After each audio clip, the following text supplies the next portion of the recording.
অনেক দিন পর গেমে আসলাম, আইসে সাথে সাথে সোশ্যালে ঢুকলাম। এখন আবার বন্ধু অ্যাড দেয়। কিরে বন্ধু, অনেকদিন পর তোকে গেমে দেখলাম।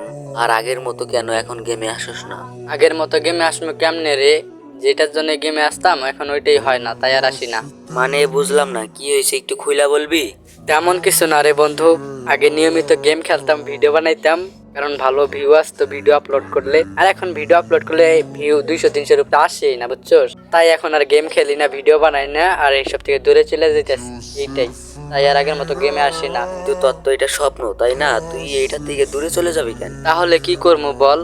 আগের মতো তো সাপোর্ট নাই কারো, তাই। আরে বন্ধু, তুই চিন্তা করিস না, আমরা সব সময় তোর পাশে আছি, বুঝছস? আর তুই একটু চালায়া যা, সবাই দেখবি যে তোর পাশে আসবে। আরে বন্ধু, তুই যেভাবে বলতেছিস পাশে থাকবি, এইভাবে যদি আমার সব ভালোবাসার মানুষগুলো বলতো, তাহলে হয়তো আর আমার আইডির এরকম অবস্থা হইতো না রে। আচ্ছা বন্ধু, থাক তাহলে, আমি অফলাইন যাবো। তো ভাইয়ারা, তোমাদেরকে বলতাছি, তোমরা কি আর আমার পাশে থাকবা না আগের মতো? তোমরা পাশে নাই বলে ভাই আমার আইডিটার এই অবস্থা। ভাই প্লিজ ভাই, একটু সাপোর্ট করো।